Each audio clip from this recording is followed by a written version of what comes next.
wabarakatuh. Oke ya teman-teman, hari ini saya berusaha untuk menjelaskan kalian ya mengenai pengertian daripada asesmen nasional ya. Jadi pemerintah kan mempunyai kebijakan untuk menghapuskan ujian nasional mulai tahun 2020 karena pandemi COVID-19 itu kan. Jadi pada kesempatan ini saya akan berusaha untuk membahas apa sih artinya daripada asesmen nasional itu ya. Oke, pada kesempatan ini saya akan membahas masalah itu. Oke, simak terus ya. Oke, di sini saya akan jelaskan mengenai apa sih arti daripada asesmen itu, apa sih pengertian daripada asesmen nasional itu ya.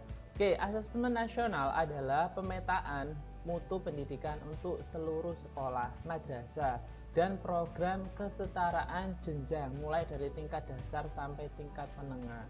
Jadi, asesmen itu fungsinya adalah untuk memetakan kemampuan dan juga mutu dari suatu pendidikan yang ada di suatu daerah ya. Jadi yang akan dipetakan oleh asesmen itu adalah mutu sekolah. Jadi kita akan tahu misalnya, oh daerah A mutu pendidikannya itu seperti ini, oh daerah B mutu pendidikannya seperti ini. Jadi dari pemetaan itu kita akan tahu mana sih sekolah yang punya kualitas yang baik, mana yang sekolah kualitasnya sedang, dan juga mana sih sekolah yang mempunyai kualitas yang masih rendah. Jadi dari asesmen nasional ini diharapkan semua sekolah itu akan bisa berlomba-lomba ya. Seperti itu ya teman-teman, arti sederhana daripada asesmen nasional ya teman-teman.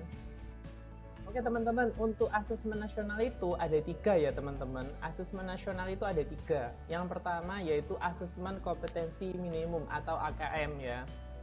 Kemudian yang kedua adalah survei karakter. Dan yang ketiga adalah survei lingkungan belajar. Ketika 3 ini akan kita bahas ya selanjutnya ya teman-teman, di slide selanjutnya ya teman-teman. Oke, simak terus ya teman-teman. Oh ya, jangan lupa untuk like, view, dan subscribe ya channel saya ya. Jadi untuk bisa berkembang ya, jadi bisa memberikan info-info terus kepada teman-teman ya. Oke ya teman-teman, yang pertama saya akan bahas mengenai asesmen kompetensi minimum atau AKM ya. Jadi AKM itu apa ya teman-teman, akan kita bahas di slide ini ya. Yang pertama adalah AKM. AKM itu dirancang untuk mengukur hasil belajar kognitif ya teman-teman. Tahu kan, kognitif itu kemampuan berpikir anak ya. Di sini yang ditekankan itu adalah kemampuan literasi membaca dan juga numerasi atau berhitung ya dari peserta didik teman-teman. Jadi AKM itu disusun untuk mengukur kemampuan kognitif teman-teman ya. Jadi teman-teman garis bawahi semuanya.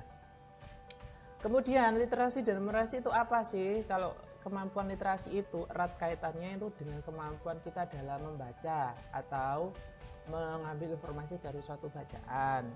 Kalau numerasi adalah berkaitan dengan kemampuan mencerna informasi dalam bentuk angka atau kualitatif, atau maksudnya adalah kemampuan berhitung dari peserta didik ya teman-teman. Jadi AKM di sini mengukur kemampuan kognitif dari peserta didik kita ya teman-teman.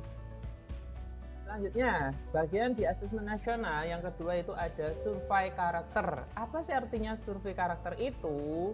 Survei karakter adalah AKM yang digunakan untuk menguji kemampuan kognitif siswa dalam bidang literasi dan numerasi ya. Sedangkan survei karakter ini dirancang untuk mengukur capaian belajar siswa dalam bidang sosio-emosional ya, berupa pilar karakter dengan tujuan untuk mencetak profil pelajar Pancasila. Jadi maksudnya survei karakter ini digunakan untuk mengukur akhlak ya dan moral daripada peserta didik, apakah sudah sesuai, apakah sesuai dengan norma-norma yang ada di masyarakat, apakah sudah sesuai dengan Pancasila kita, moral dalam Pancasila kita ya. Jadi survei karakter itu kita gunakan untuk membentuk karakter daripada peserta didik kita menjadi lebih baik ya teman-teman ya. Oke, untuk yang bagian terakhir daripada survei nasional yaitu adalah survei lingkungan belajar ya. Kegiatan ini itu bertujuan untuk mengevaluasi dan memetakan aspek pendukung kualitas pembelajaran di lingkungan sekolah ya. Jika sebelumnya ujian akhir itu digunakan untuk menguji hasil belajar siswa sebagai syarat kelulusan, asesmen nasional itu bisa dibilang itu untuk melakukan pengujian secara lebih luas ya. Hal ini dilakukan dengan tujuan melakukan pemetaan dasar dari kualitas yang nyata yang ada di lapangan ya.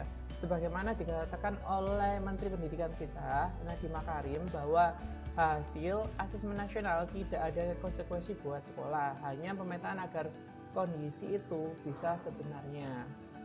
Jadi yang terakhir daripada asesmen nasional yaitu adalah survei lingkungan belajar. Survei lingkungan belajar ini digunakan untuk mengetahui apakah peserta didik itu sudah sesuai dengan apakah sudah menyatu dengan lingkungan belajar mereka, apakah itu lingkungan belajar itu sudah mendukung mereka, apakah lingkungan belajar itu sudah bisa mendukung siswa untuk belajar apa enggak. Jadi kita perlu namakan survei lingkungan belajar, apakah siswa juga sudah bisa beradaptasi dengan lingkungan itu, maka kita perlukan yaitu survei lingkungan belajar ya teman-teman ya.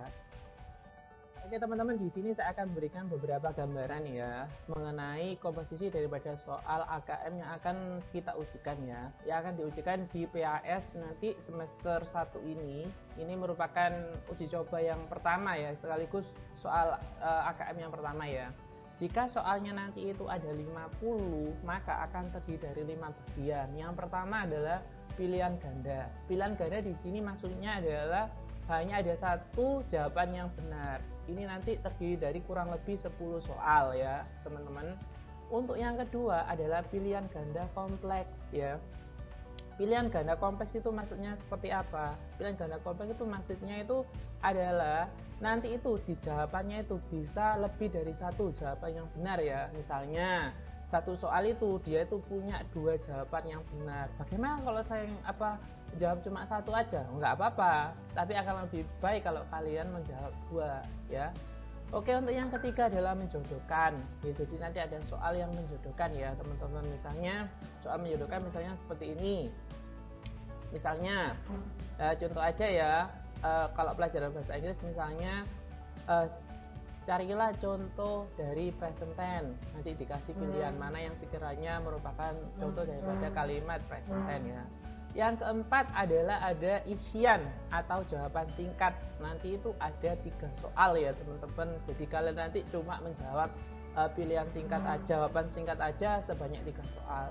Yang terakhir nomor 5 nanti itu ada isi atau ada uraian ya. Jadi kalian nanti itu akan menjawab kalimat isi atau uraian ya sebanyak 2 soal ya teman-teman.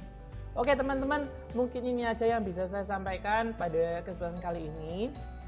Jika kalian masih bingung dan ingin bertanya, silahkan komen aja di komen yang ada di bawah channel saya.